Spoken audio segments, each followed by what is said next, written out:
sure feels good to win. But the thing I'm most proud of are really two things. One, of the kids who just keep showing up. And the thing that I tell them is, it's hard to beat somebody who keeps showing up. Really is. Because the mindset is at some point the other person is not going to show up. And I'm proud of our kids for continuing to do the things that we've asked them to do, even though they haven't seen what they saw today was the fruits of that labor and the way that everybody can recognize as being a win. The other thing I'm most proud of is I thought today we did the program well by representing the families today. And critically important that never is lost. We won't play a more important game no matter how many more we play this year. So I'm thankful for all of them for showing up the way they do and for the kids. So with that, I'll take questions. You're 6-1 and remember the 10 games. Can you make heads or tails of that? No, I don't even remember each game individually. I do remember that each year I get an opportunity to speak to them. And so I try not to look any deeper into those type of trends because I don't know who we've played, where the games have been, what the circumstances may have been at the time with the team per se. So what I focused on was, making sure our guys knew what this was about. And then making sure that we were also prepared to play against somebody today because, this may sound like a coach just trying to pump up a win, but when you look at their roster, talent-wise, I'm not sure there's a better one top to bottom in our conference. There's some teams that have maybe better high-end guys, but from 1 through 10, at some point, their seventh guy's better than the other team's seventh guy, or their eighth guy's better. I mean, they're all really, really productive college players for a long time. I don't think they put a freshman in the game. I don't even know if they have one on their roster. So I try to really focus on making sure that we didn't get so wrapped up in the emotion of the game that we also didn't prepare well. And so there was a balance in doing both of those things.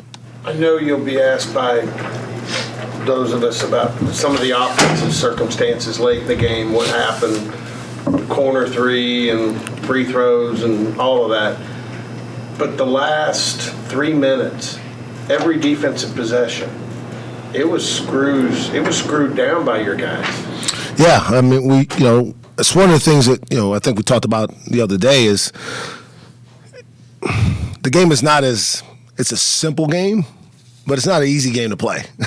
It's a simple game in terms of, like, if you do the things, take care of the basketball, block out, make your free throws, right? It's simple, but you have to do it over and over and over again. And what I think sometimes gets lost from people who just watch the game is that the other team's also preparing, like really good coaches, really good players.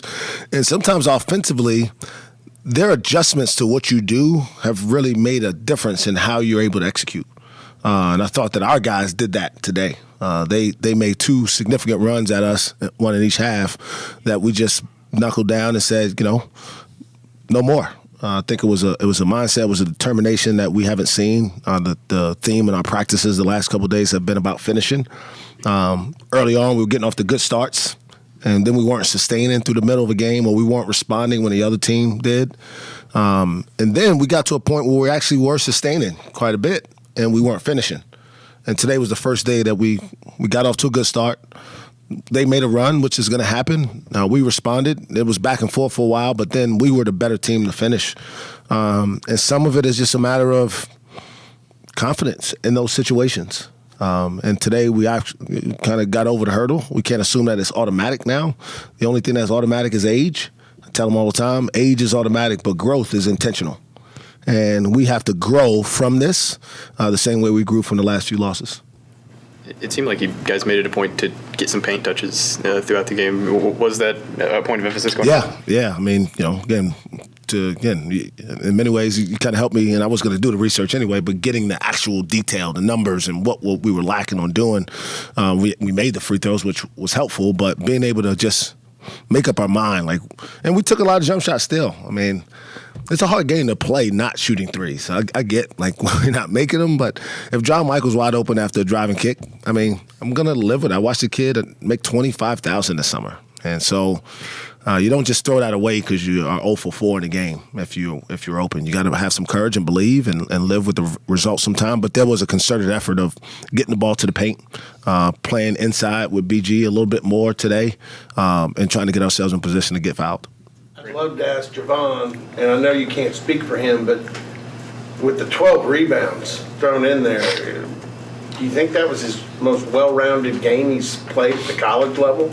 Probably. That's one of the things he's actually, he rebounded well even last year. He averaged, I think, almost 6 rebounds a game.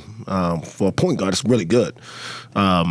So he has the ability to, but I think he just played with a determination that he was going to be in the mix. And we've talked to him about playing with the smaller lineup. Rebounding's been a little bit more of an issue. The last few games certainly hurt us in our game earlier this week. So that he's taking that burden on while also still being able to find shots, while also being able to make team plays for his teammates, gives you great confidence that as he continues to grow and learn how to balance that game like that, our team will keep getting better. We've talked about Brandon plenty, but for him to have the game that he had today, for him to hit the free throws he hit, he didn't have a foul with no Mike Marsh. Just what you kind of think of his performance? Yeah, just proud. Really, I've been on him pretty hard in practice, and really it's because I believe so much in who he can become. I believe in who he is now, but I believe even more in, like, he's a baby. I mean, like, literally, he's playing against real adults out there, and he's playing with more courage and more confidence as the game goes along. I think after the game against Baylor, where there was another freshman out there, it was Warren Washington, who's 25, Robert Jones, who's 25. What we play? I mean, they all run together. Hunter Dickinson's not a young kid. I mean, the kid at K-State's not young. The kid at, I guess Uday's a sophomore, but an old sophomore. So, having to be out there and learn, it's no fun, right? And I get the fans' frustration. So I want to point to that real quick, just because I get it. But we also are really trying to invest in this kid getting better. That's a big part of what we're doing right now. And it's not going to look great all the time. I'm hoping he plays well on Tuesday, but the other team's going to also make a game plan to try to stop it from happening. So how do we respond? If we can grow a little bit better than we did the last time he played well, that'll be a win in my book. How much better is Brandon? I mean, I know he played well against Baylor, but how much have you seen him grow just in conference play? It's hard to really quantify it without knowing the things that he's gotten better at, right? Today he kind of got spun around a little bit in ball screen coverages because they were shooting at the point of the screen. And most teams don't do that. They try to get downhill because they want to play two-man basketball at a big who's dropping. So then he started to try to come out of the paint a little bit more. And again, it's just that stuff right there, he'll be better at in 3 weeks than he is now. He's better at the drop coverage than he was 3 weeks ago. He's better at getting post position deeper than he was 3 weeks ago. But sometimes most people can only see the stat sheet, but to step up and make those free throws late, big deal. And so I see all the things that I need to see that give me confidence that he's going to be a damn good college basketball player. He's going to be in position to make a lot of money playing basketball for a long time. What do you like about the starting lineup that you've gone to here lately, and in particular what Eric is bringing off the bench? Yeah, so again, that came up a few weeks ago when he was starting. We were getting pretty much all of our offensive production from the starting group.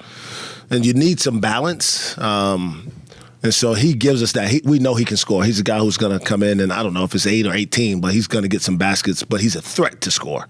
And in particular, playing him as a 5, which we've done a lot more here in the last 3 games, he gives you a little bit of a mismatch because 5 men naturally aren't used to coming out and playing on the perimeter where he can drive and make passes. So having that element coming off the bench is a big boost to us. But it also, with our starters, it gives us more floor spacing for Javon and Bryce to be able to make plays because John Michael and Connor are threats to shoot. And it gives you an opportunity for a lob attempt and pick and roll with Javon and Brandon. BT didn't necessarily have the greatest game, but he hits that 3 late. What can you kind of say about his willingness to keep going? Yes, that's the sign of a guy who's been through college basketball a lot of times and understanding that as long as you're out there, you find a way to impact the game. What goes unseen there is he was assigned to work on battle for most of the game. And their leading scorer didn't have a very good night. No assists, 5 turnovers. A lot to do with Bryce's focus on the defensive end, something that he could not do 2 years ago. And so to see him be able to embrace that and still have the confidence when we needed a big shot to take it, even though he had a turnover there, he missed a couple layups. That's what you need out of your seniors, is just poise in those moments, regardless of how the game has gone for them. A lot of times freshmen can't get to that place because emotionally they're stuck in those other plays still. But again, that's what happens when you get a little bit older and you've been through it a few times. What do you expect psychologically seeing a win to do for this team? I don't know. I used to try to play that game. I really did. And I used to try to play it about shoot-arounds and about, what guys ate for pregame meal and, how much sleep did you get last night. And I think those things are still all important. I just don't know how to quantify them anymore. And I think it's becoming less quantifiable because, again, kids are so different, I said probably 4 years ago, we used to tell kids, go outside and play. Get off your phones. And then for 2 years, we told them not to go outside and play with anybody. Don't talk to anybody. Don't spend any time with anybody. And so they've kind of was like, okay, we'll do that. And they're there. Like, they play video games all day long. They sit in their rooms. They don't really go out. They don't interact with a whole bunch of people. So we have to just adjust. I guess to answer your question is I don't know from a psychological standpoint. I'm going to try to go watch as much film on Kansas as possible, including our last game, and see if we can prepare them to play against a really good team with a really good coach. Tonight, or will you Tonight. not take any time to? There's no time. It's a hard business, man. Like, it is what it is, If I were you, I would take a couple of hours at least and enjoy that. Yeah, Bill Self's really good, so I can't assume. And I think they lost today. They did. So, there you go. Yeah. Did you think Kerr was ever going to miss, and how frustrating is that whenever you play decent defense on him and he still keeps hitting? Yeah, he's a really good player.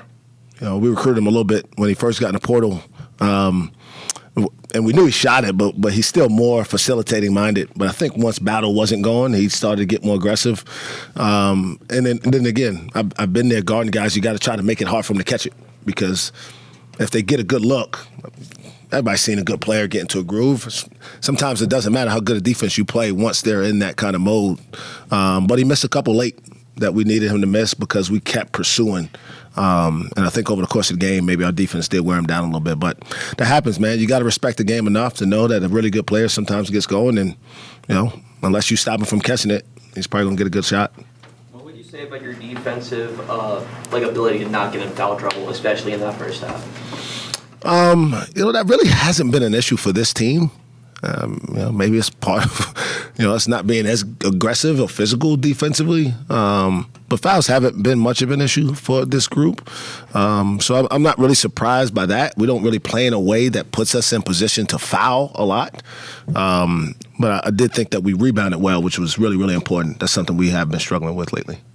Yes, Coach. Play Kansas on Tuesday. That's twice in 2 weeks that you'll have seen the same team, same guys. They'll see your guys. Is that an advantage? Is that a disadvantage? I mean, how do you kind of look, or is it just how the schedule falls? So much of that stuff. I mean, honestly, like when we first get the schedule, I try to scan it and then I try to forget about it.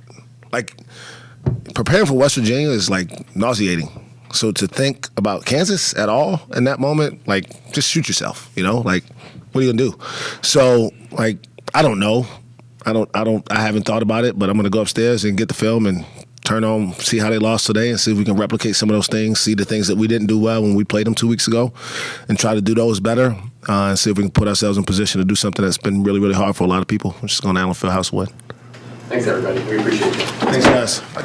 Okay, since Javon's not here, y'all want to talk about how he played today? Phenomenal. Played good. He led the team in the right direction today. Crazy on the boards. 12 rebounds for a point guard is a lot. Double-double is a lot. Almost had a triple-double, really. He put us in the right positions today, and that's what we keep needing from Ron. That's what we need him to do every game. So he played great today. Eric, how does it feel to just win? I don't It's been a minute. Feeling the winning is lovely. I love it. This is what we strive for every day in practice is to win. And, we're going to enjoy it for now. But we know we got a quick turnaround tomorrow and get ready for our next game.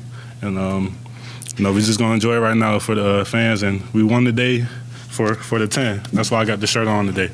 For the people that lost their lives for this program. And we just wanted to represent them in the best way we could today. Brandon, Mike's talked a lot about how y'all as a freshman class have won a lot, whether at AAU, at high school. How have you the past month or so dealt with these losses and staying level-headed? Just realizing that we're in the toughest conference and these losses, they mean something, but we can't just stay on the loss. We got to come back, practice harder, get ready for the next game. That one don't work, get ready for the next one because it's a lot. So just keep fighting. That's all Coach been preaching. Was it kind of like a payoff today? Yeah, you can just see it in everybody's faces. We finally got to win, and yeah. Talk a little bit about your game. It was almost equal. You were, your buckets late in the first half kind of narrowed the score at halftime, and then you had some baskets, some slams with some good assists down the stretch. Just me doing what I do, running the floor. When I get inside, being strong with it, and just having two good days of prep before the game. That's the most. Yeah. It seemed like there was a concerted effort to get you the touches in the low post today. How did you take that whenever that became a part of the discussion? Just me having to step up and hit the shots that I hit. Coach putting his trust in me, so I can't just miss out on the opportunity. And then you mentioned your rim running earlier. Where did you learn to do that? Does that come naturally to you? That's just I've been doing it ever since I started, really, because I've been a big, so that's just the main thing, just rim running, being my guy down the floor. You went 8 for 10 from the line, 4 for 4 in the last minute 30. What's kind of your mindset whenever you get up to the line late? I just looked at the score and said, I need these. My teammates was counting on me, so in my head I was just come on, step up. 2 big shots, and then when I had another two big shots, and I knocked them down. Good. Have you always been a good free throw shooter? Because sometimes guys big like you don't really mess around. Yeah. I'll say I've always been a pretty good free throw shooter. Yeah. Eric, not being from Oklahoma, when did you learn about Remember the 10, and was it on your visit or? Yeah, on my visit, I saw the memorial when I got here, and I asked the coaches about it, and they gave me the whole rundown. And actually, this morning I met one of the daughters of one of the people that passed on the plane, and she came to me with a smile, and she's like, play good out there, have fun, and we really appreciate you guys. And I was like, yeah, we got to go in here and win for them. Have you because you've been around Oklahoma, have you kind of known what this was about, Remember the 10? Yeah, just from being around here. I always came up here because I stay an hour away, just seeing it every day. I ask the coaches, they talk about it, and just people I know talking about it, so I've been knowing a little bit about it. What can a win for this team, what can this win do for you guys moving forward? Change the whole trajectory of the season, for sure. This one, get one and keep it going and keep it rolling, and just come out with the same mindset. Every day it's 0-0, and we're trying to be 1-0 by the end of that day. So just come out here, work hard, drink some water. Go out here, work hard, keep the same attitude. Don't get too high, don't get too low. Stay even keel, and prepare for the next game. That's our mindset. Has your mindset changed at all coming off the bench versus being an everyday starter? Not really. Honestly, I'm cool with it. Being a starter, it's cool, but doing the right things for your team is even better. So coach need me to come off the bench and be that spark plug. That's what I've been doing for the most part, and I ain't got no problem with it. Whatever we gotta do to get the win is what we gotta do. So it's all good. Last thing for me, for both of you guys, it wasn't the biggest crowd, and the crowds haven't been. But did you feel in the last 5 minutes that crowd was? You could tell they were on your back. They were with you. Yeah, when BT I hit that corner 3, I feel like my ears was plugged, but then once he hit it, they opened up. It was just so loud, but yeah. Yeah, I definitely. It was definitely cool. Hopefully we have some more people come to the next game, but I feel like just keep doing the right things on the court. Will bring our fans back. So. Eric, what you think of Brandon's game? Oh, he played like BG today. That's the BG I know. Running the floor, playing hard, aggressive. He hit a lot of big free throws, and like you said, a lot of big guys don't hit free throws, and he was 80% today. So that's pretty good. And man, this is like y'all don't understand because I'm a year older than him, but we're both freshmen. So like he came in as an 18-year-old, I came in as a 19-year-old. Seeing him grow, we all growing at different rates. Like freshmen are all growing at different rates. But seeing how fast he's grown, like mentally and physically on the court, I'm just proud of him. Keep it going. We're gonna keep doing this thing for sure. Brandon, go back to the corner three from Bryce that you mentioned, because you started that play with a long outlet. You had a shorter outlet available, but you hit Eric at about half court. How'd that progress for you, and what was it like? I'll say Coach always talking about like pitching the ball ahead. So I saw like the defense was like jogging back. So I saw Ide running the baseline. So I hurried up and pitched it. I know he was gonna make the right play with it, and I saw BT running the corner. So it was just the right read at the right time. Eric, I forgot who it was, but you had somebody to your right. I forget who it was, but you decided to go cross court to Bryce. What kind of the split second decisions? What goes into those? I saw the lane, so I was I'm either gonna go to the basket or somebody's gonna be open because I saw BT running. I just wanted to see how fast he was gonna get to the corner. And once I took that one dribble, that's all I needed, and he was there. And I know where BT likes the ball, so I passed it to him right in his pocket. And it was just a regular shot he shoot every day, and it went in, and that was a big shot right there. He didn't have the best game today, but what's that say about the confidence that you guys have in him that you're able to give him that shot? For us, it's not all about points or it's all about just having the next play mentality and being ready to do the next thing to help your team win. Like how many points? Yeah. 8 points. Yeah, so I had 8, he had 8. Like he's a double-digit scorer, but some days it's not gonna be your day. But it's always something you can do right to help the team, regardless. So I think that was what he did today. He did the right things to help the team win. So what do y'all feel like as a team? Each week, y'all come in here and say we're getting better. Mike says we're getting better, and then obviously getting a win today. But where specifically do you feel like y'all gotten better from that first Baylor game to now on the court? I feel like just our chemistry is getting better in the Big 12. We're understanding that each game is a fight, and we have to finish games. And I know y'all probably get tired of us saying we're getting better, and I know everybody probably think it's like the same thing. We saying the same thing over and over, but it's true. Like each game we watch film is something else we're doing that's better than the last time we played, and it might not result into like a win sometimes, but that's just showing that this team is showing progress, and we're just getting better each game we play, each practice we have, and we're eventually gonna get this thing to a point where like we're gonna come in here each time we saying we're gonna win. Like I have confidence in this team, especially as a young guy. That we're just only gonna get better and better, and I think we keep playing how we play today, we can do something special.